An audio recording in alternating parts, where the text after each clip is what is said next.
To understand the house, one must first understand the mechanism that paid for it. Before there was wood, there was steel.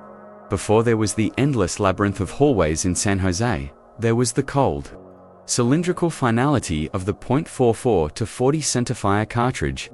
We often look at the Winchester Mystery House as a ghost story, a localized haunting confined to a specific zip code in California, but this is a fundamental error in scope. The haunting did not begin on the West Coast. It began in the fires of the Industrial Revolution, inside the clamoring factories of New Haven, Connecticut. It began with a patent. It began with the industrialization of death. The Winchester Model 1873 was not merely a tool. It was a mythological object, christened the gun that won the West.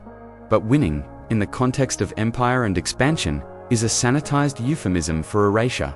It meant the systematic ballistic trauma inflicted upon indigenous populations, upon the buffalo that blackened the plains, upon the chaotic elements of a lawless frontier. Every pull of the lever, every ejection of spent brass, every cloud of sulfurous smoke was a transaction. A life was subtracted from the physical world, and a fraction of gold was added to the bank accounts of the Winchester family.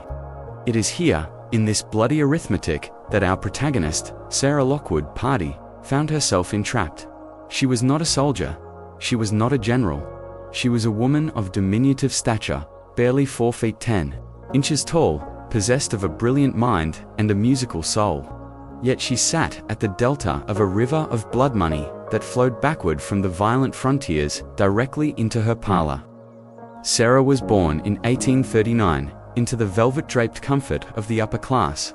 She was known as the Belle of New Haven, a title that implies a certain fragility and ornamental purpose. Yet she was intellectually formidable, fluent in 4 languages, a student of the classics, and a pianist of immense talent. When she married William Wirt Winchester in 1862, it was viewed by society as a dynastic merging of beauty and industry, the perfect Victorian union. But consider the date, 1862. The United States was tearing itself apart in the Civil War, while Sarah and William were establishing their domestic empire. The rifles bearing their name were being used to turn men into meat on the battlefields of Antietam and Gettysburg. The fortune that cushioned their lives was being generated by the very machinery that was widowing thousands of other women across the continent. There is a metaphysical weight to such money. It is heavy. It carries the ionization of violence.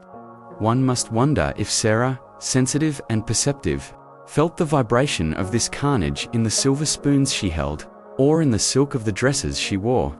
Did the walls of their New Haven home hum with the distant screams of the dying? This is not a poetic flourish. It is a question of moral thermodynamics. Energy cannot be created or destroyed, only transferred. And the kinetic energy of millions of bullets had to go somewhere. The universe, in its cruel and detached irony, often demands a tax on such excessive fortune, a levy paid not in currency, but in biological tragedy.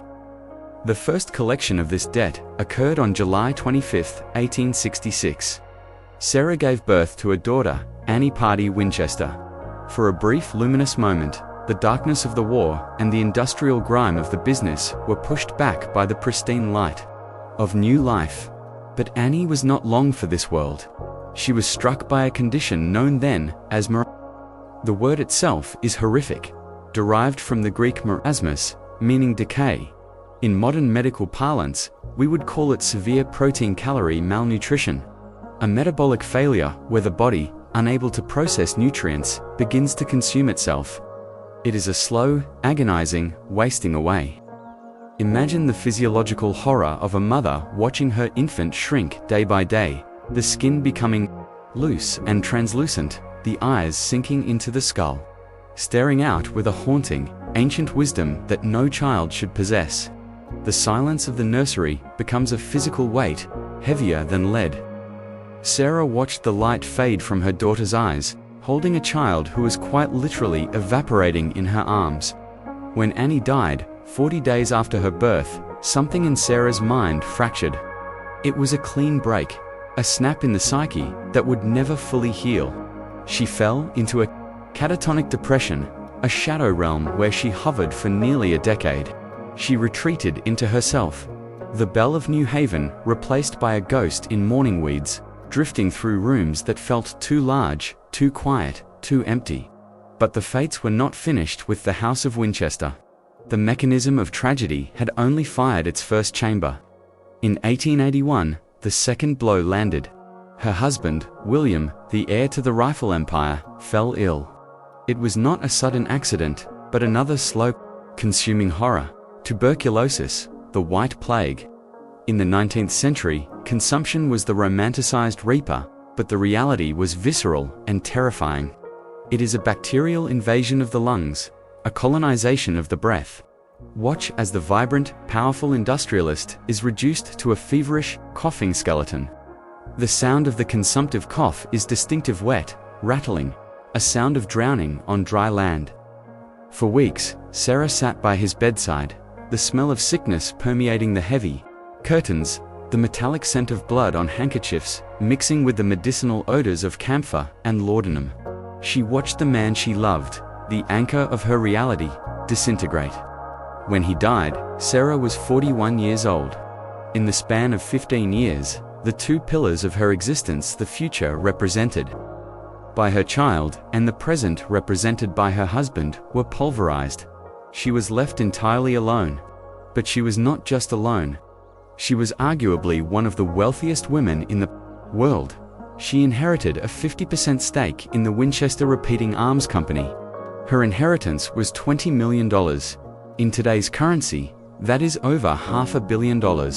Her daily income, passive, relentless, unstoppable, was $1,000 a day. Roughly $30,000 every 24 hours. Even while she slept, the factories pumped out rifles. The rifles pumped out bullets. The bullets killed men, and the profits flowed into her accounts. But money, she would soon learn, is not an insulator against the metaphysical. It is a conductor. It acts as an antenna.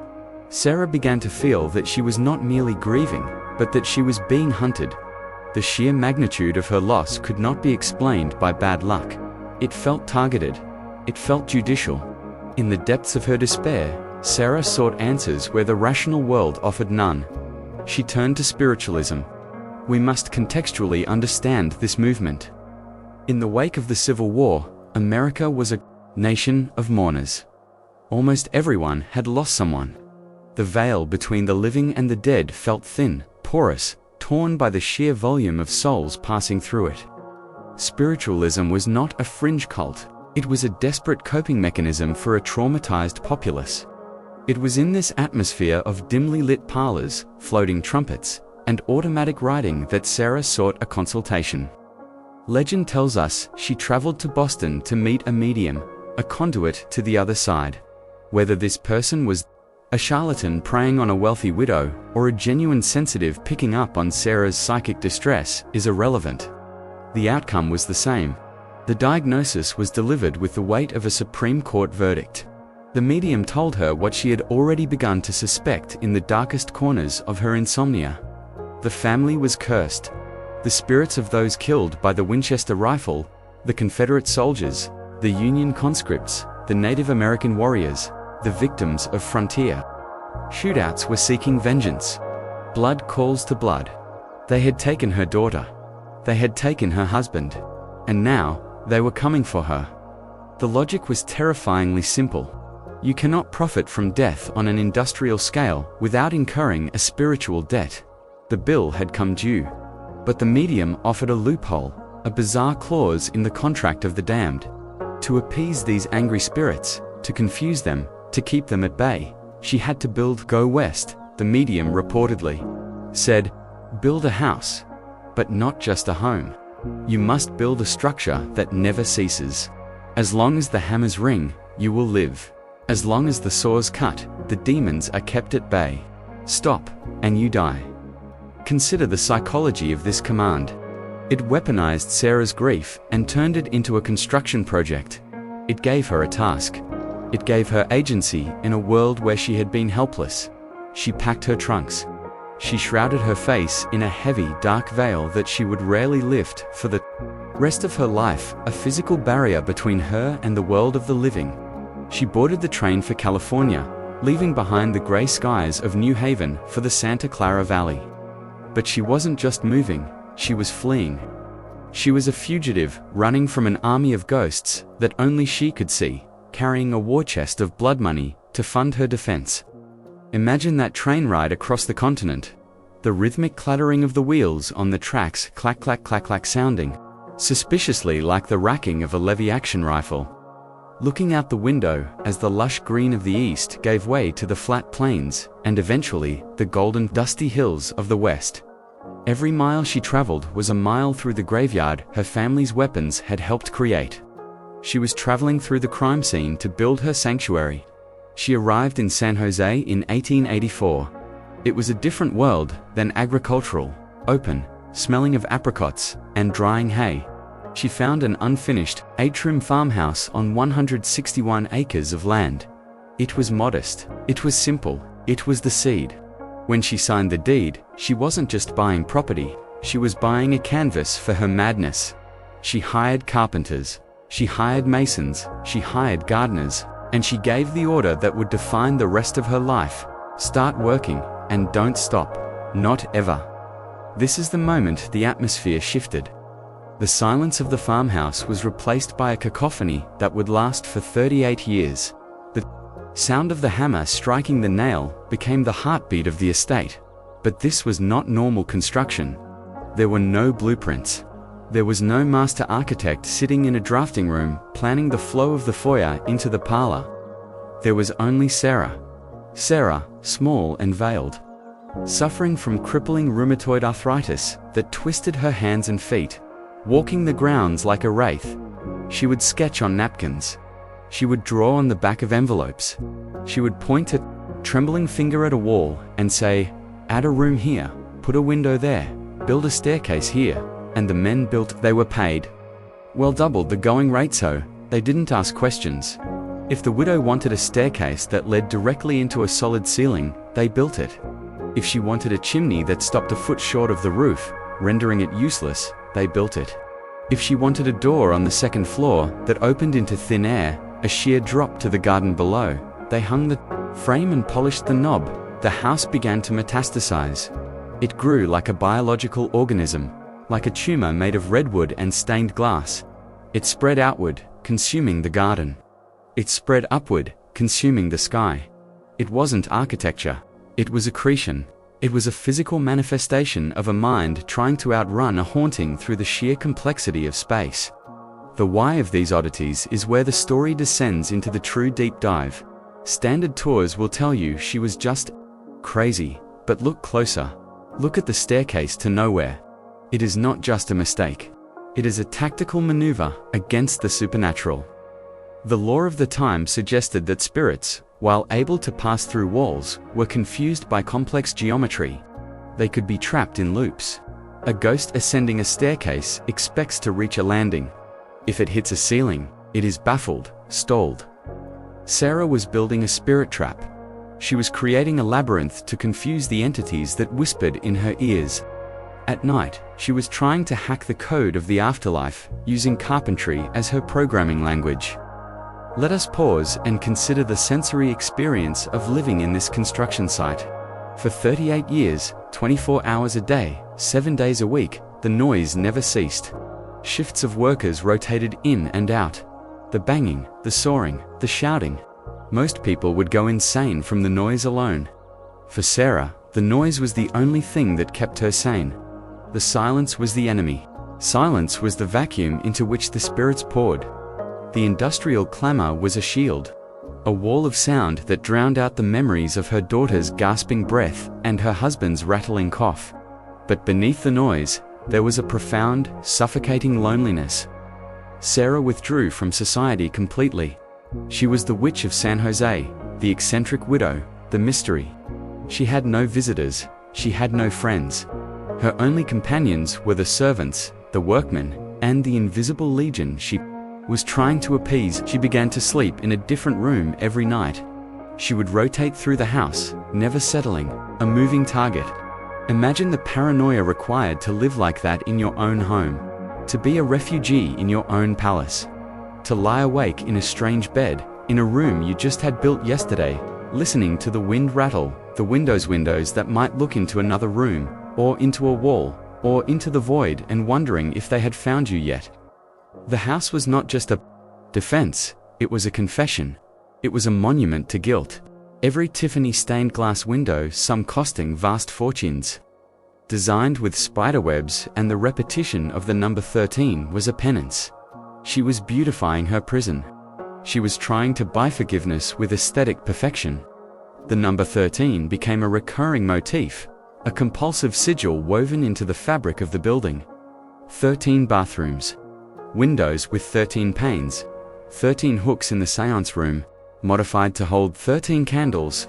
Was this an attempt to reclaim the number from its unlucky associations, or was it a surrender to the dark logic of the curse? Was she marking the house, branding it, signaling to the other side that she understood the rules of the game? By the turn of the century, the house had reached a monstrous proportion. It towered 7 stories high. It was a babel of turrets, cupolas, and spires, a chaotic skyline that loomed over the orderly orchards of San Jose. Was a sore thumb. It was a scream in wood. And the earth itself seemed to take notice. The ground beneath California is not stable. It is restless, much like Sarah's soul. And in 1906, the tectonic plates decided to intervene in the Widows Project.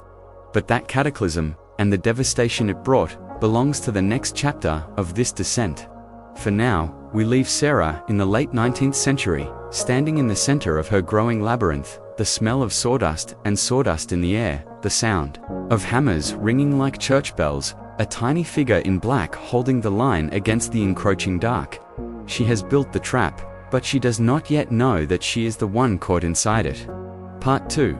The Tectonic Judgment and the Inward Turn. By the spring of 1906, the Winchester House was no longer merely a residence. It was a citadel of superstition that scraped the California sky. It had risen to a dizzying height of 7 stories, a chaotic babel of turrets, cupolas, and spires that loomed over the Santa Clara Valley like a wooden thunderhead. It was a testament to the limitless power of fear funded by an unlimited budget. But the geology of California is indifferent to human wealth, and it is certainly indifferent to the architectural appeasement of spirits. The earth beneath the Santa Cruz Mountains operates on a timeline of tension and release that predates the invention of the rifle by eons. On the morning of April 18, 1906, at 5:12 a.m., the San Andreas Fault unzipped. The violence of the rupture was biblical. The energy release was equivalent to millions of tons of TNT detonating beneath the crust. In San Francisco, the city was turning into a furnace. But in San Jose, the violence was kinetic. The ground did not just shake, it rolled. It underwent liquefaction, turning solid soil into a roiling fluid. Inside the mansion, the sensation must have been apocalyptic. The massive redwood timbers, seasoned and heavy, groaned under the torsion. The specialized floating foundation, which Sarah had arguably designed with some foresight, saved the main structure from total obliteration. But the 7-story tower, the crown jewel of her obsession, did not survive. It snapped. With a sound that must have rivaled the artillery fire of the Civil War, the upper floors disintegrated, collapsing inward and downward, raining brick and splintered wood into the gardens below. The house was screaming. Inside the Daisy Room, located in the front section of the house, Sarah Winchester was asleep. The violence of the quake jammed the doorframe, sealing her inside. For hours, the woman worth $20 million, the matriarch of the gun empire, was trapped in the dark. Choking on plaster dust, buried alive in the belly of the beast she had fed for decades. Imagine the terror of that confinement. In the pitch blackness, with the aftershocks rolling through the floorboards like waves on a wooden ocean, she did not pray to the Christian God for rescue. She likely believed the spirits had finally breached the perimeter. She believed the hammering had failed. When her servants finally pried the door open with crowbars and dug her out, Sarah was shaken but physically unharmed. Her interpretation of the event, however, was not geological, it was theological. A rational mind sees plate tectonics, a haunted mind sees divine wrath. She looked at the ruined tower, the shattered windows, and the cracked plaster, and she did not see structural failure. She saw a message. The spirits were angry. But why? Her logic, twisted by years of isolation and guilt, arrived at a specific conclusion. Vanity. She had spent too much time, too much effort, and too much money beautifying the front of the house. She had tried to make it a grand estate for the eyes of the living, rather than a functional machine for the appeasement of the dead. She had succumbed to pride. The earthquake was a corrective measure, a slap from the other side to remind her of her true purpose. Her response was immediate and drastic. She did not repair the damage to the front of the house. She ordered the workmen to board it up. The grand front doors, which had cost a fortune and were meant to welcome dignitaries who never came, were sealed. They would never be opened again in her lifetime. She turned the houses back to the street. The unfinished rooms were left as open wounds, exposed to the elements or hastily patched. She retreated deeper into the interior. If the spirits were angry about the facade, she would focus entirely on the guts of the building. The construction resumed, but the energy had curdled. It was no longer about expansion. It was about complication. The house became hermetic, an introverted puzzle box designed to disorient anything that entered, be it human or spectre. This is where the architecture begins to mirror the profound physical suffering of its creator. We often focus on the madness of the designs, the stairs to nowhere, the doors, opening to walls as evidence of insanity. But we must layer in the physiological reality of Sarah's existence. By this time, her rheumatoid arthritis was savage. It was a calcifying fire in her joints. Her hands were gnarled claws. Her knees were rusted hinges of bone on bone. Every step was an agony. This pain dictated the design of the famous switchback staircase. To the casual observer, it is a bizarre architectural joke. A staircase with 7 flights and 44 steps that only rises 9 feet in total elevation. Each step is merely 2 inches high. Tours will tell you this was to confuse the ghosts, to make them stumble. But look at it through the lens of pain. These were easy rises. Sarah could not lift her feet more than a few inches without excruciating pain. She built a staircase that shuffled, just like she did. The house was adapting to her disability. She was encasing herself in a prosthetic shell of mahogany and teak. Yet the dual purpose remains. Was it for her knees, or was it for the ghosts? In Sarah's mind, the distinction had likely evaporated. She was the ghost. She was the haunting. She moved through the house in a blur of dark silk, a tiny figure navigating a wooden nervous system. She installed 3 elevator Zodus electric models, rare luxury for the time because the stairs, even the easy ones, eventually became too much. One of these elevators was powered by a specialized, expensive hydraulic piston system. Why? Because the electric elevator made a noise that she found intolerable. She needed silence in her movement. She needed to drift. It was in this post-earthquake era that the obsession with the Blue Room solidified. This was the epicenter of the house, the seance room. It was a space of absolute control. Only Sarah had the key. The servants were forbidden to enter. It was here, every night, as the clock struck midnight, that the ritual took place.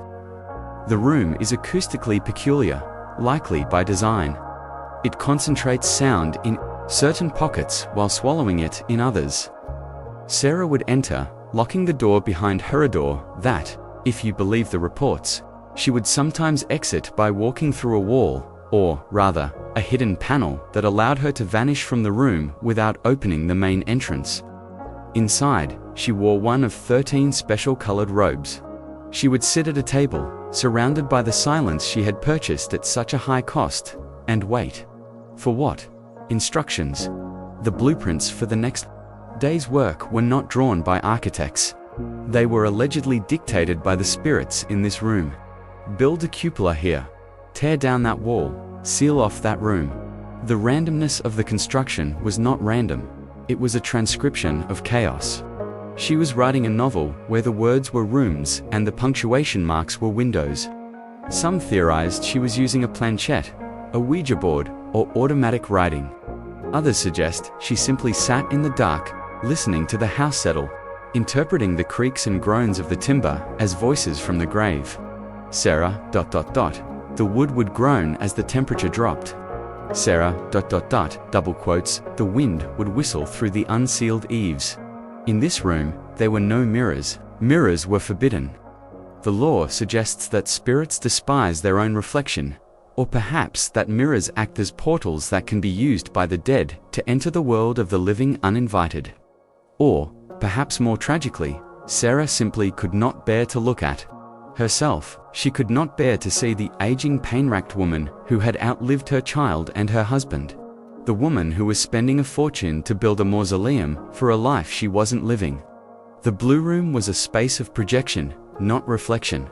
It was during these years that the most nonsensical features were installed, features that suggest a mind trying to trap smoke. The door to nowhere on the second floor, which opens to a sheer drop to the garden, is often cited as a trap for ghosts. If a spirit walked through, it would fall. But spirits can fly, can they not? Or was the trap for something else?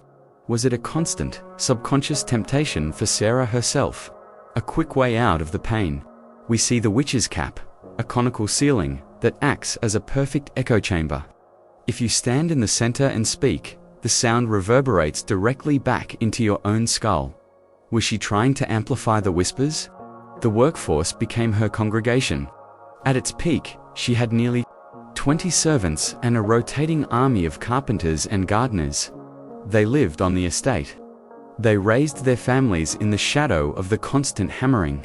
They saw her rarely, a dark shape in a carriage, or a face in a window, quickly turning away. They were paid well to accept the madness. The gardener knew to keep the hedges trimmed, but never to question why a cypress tree was planted in the middle of a pathway. The painter knew to paint a room, and then, a week later, paint over it with a different color, and then board the room up entirely.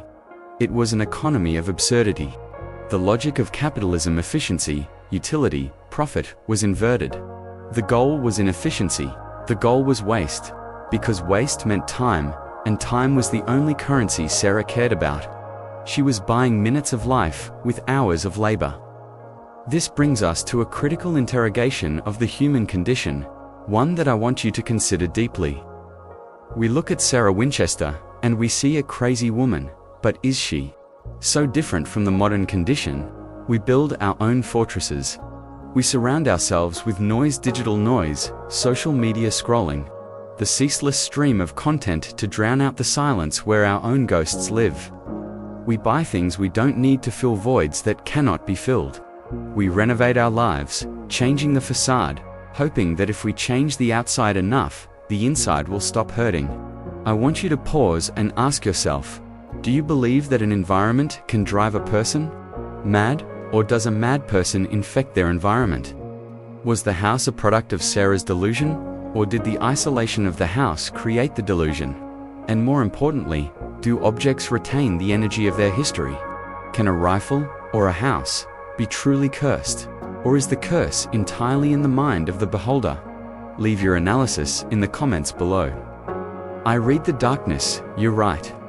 As the years ground on toward the 1920s, the house began to feel less like a construction site and more like a living organism that was slowly dying. The paint on the older sections was peeling. The unsealed rooms were gathering dust. The labyrinth was becoming choked with its own complexity. Sarah was growing frailer. Her eyesight was failing. The arthritis had curled her body into a question mark. But still, she listened. Still, she sketched. The fear had not abated. It had merely ossified. It had become the bone structure of her life. She was no longer running, she was enduring. She was waiting for the one visitor she couldn't build a wall to keep out. The one visitor who doesn't need a door. And in the deep silence of the Blue Room, amidst the smell of velvet and old wood, one has to wonder if she finally realized the ultimate tragedy of her project. You cannot confuse death. You can only delay it. And the bill, eventually, must be paid in full. Part 3. The sudden silence and the architecture of entropy on the morning of September 5, 1922. the sun rose over the Santa Clara Valley, with the same hazy, golden indifference it had shown for millennia. The orchards were heavy with fruit. The air was thick with the scent of late summer dust and drying grass. Inside the sprawling, wooden exoskeleton of the Winchester mansion, the routine began, as it always did. The servants moved through the labyrinthine corridors with the silent efficiency of blood cells navigating a vein. The kitchen staff stoked the fires, the gardeners sharpened their shears, and the carpenters, the legion of men who had aged alongside the house, picked up their hammers. The rhythmic industrial heartbeat of the estate began its daily throb. Bang, bang. It was the pulse of survival. It was the sound that meant the mistress was still alive. Until, abruptly, it wasn't. At some point in the early hours, in a bedroom that was likely chosen at random to confuse the spirits, the biological machinery of Sarah Lockwood, Party Winchester, finally ground to a halt. There was no dramatic climax. There was no swirling vortex of ghosts dragging her into the abyss. There was simply the failure of the heart. A muscle worn out by 82 years of pumping blood through a body rigid with pain and a mind besieged by anxiety. She died in her sleep. The mainspring of the Winchester house broke. When the news traveled from the bedroom to the foreman, and from the foreman to the work crews, the effect was instantaneous and jarring. We must visualize this moment with forensic clarity. For 38 years, the air around this property had been solid with noise. The sound of construction was a physical presence, a constant pressure on the eardrums. And then, in 1 second, it evaporated. The hammers stopped mid-swing.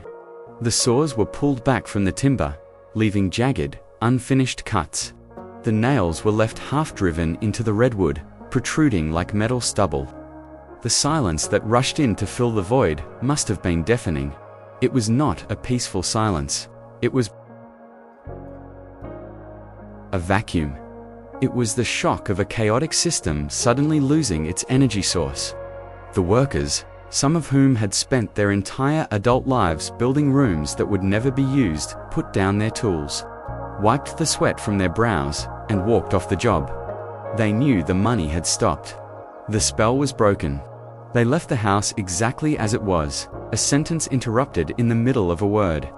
The aftermath of her death revealed the true extent of her isolation and the pathetic nature of her treasure. Sarah had left everything to her niece, Marian. The world, hungry for a scandal and obsessed with the legend of the eccentric billionaire widow, waited with bated breath for the opening of the safes. There were multiple safes scattered throughout the house, hidden behind panels, tucked into cupboards. The expectation was that they contained bars of gold, piles of cash, perhaps the deeds to half of Connecticut. They cracked them open, the heavy steel doors swinging wide to reveal ... nothing. Or rather, nothing of value to a bank. They found locks of hair, her daughter's, her husband's, preserved like holy relics. They found woolen underwear, stockpiled against the cold she always felt. They found stacks of obituaries and newspapers discussing the deaths of people she loved. This was her hoard. She wasn't guarding gold, she was guarding grief. She had built a fortress to protect the ephemera of memory. It was a heartbreaking revelation that the mystery of the house was not supernatural greed, but a profound, unmanaged hoarding of trauma. The dissolution of the estate was rapid and ruthless. The furniture, the Tiffany glass that had never been installed, the miles of silk, the pipe organ set, was all auctioned off. It took 6 weeks to empty the house. Movers navigated the twisting hallways, stripping the flesh from the bones of the mansion.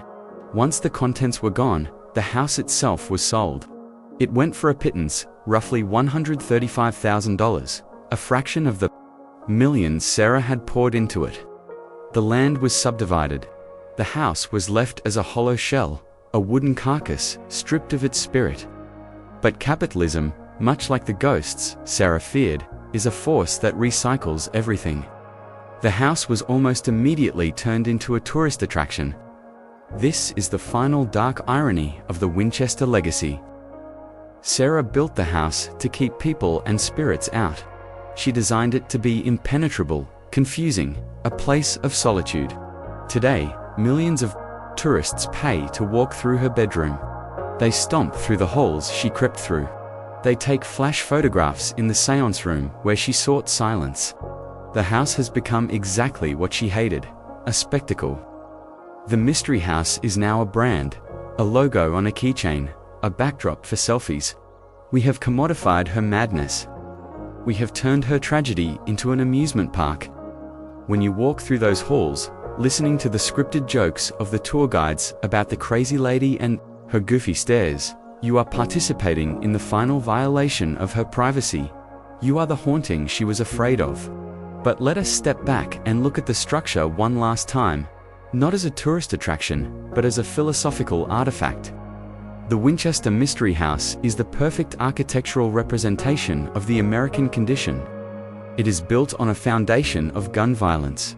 It is funded by the industrial military complex. It is shaped by spiritual paranoia and religious guilt. And it is driven by the relentless, manic need to expand. To build bigger, to keep moving, to never stop. It is a house that consumes resources to produce nothing but confusion. Is that not the story of the 20th century? Sarah Winchester tried to build a wall between herself and the consequences of her family's legacy. She tried to use architecture to solve a moral problem. She failed. The rifle is still famous. The ghosts, if they exist, are still there, likely more confused by the tourists than they ever were by the staircases. The lesson of the Winchester House is that you cannot build your way out of guilt. You cannot construct a labyrinth complex enough to lose your own shadow. The past is not a ghost that walks through walls. The past is the wall. It is the floor, it is the ceiling. We live inside our history, and no amount of carpentry can change that. The house stands today in San Jose, surrounded by strip malls and movie theaters, a relic of a darker, stranger time. It is a scar on the landscape, a beautiful, intricate, multi-million-dollar scar. If you stand in the garden at twilight, when the tourists have gone and the lights of the gift shop dim, you might still hear it. Not the sound of hammers, but the sound of a breath held for too long. The sound of a woman waiting for a forgiveness that never arrived. The architecture of fear is not limited to California. There are other places where the geometry of the room feels wrong, where the shadows detach themselves from the objects that cast them. If you have the stomach to explore another location where the walls have absorbed the madness of their inhabitants, where the line between the living and the dead is erased by stone and mortar, click the video appearing on your screen now. We are leaving the wooden labyrinth of San Jose for a colder, harder place. The journey into the dark is not over. It has only just begun.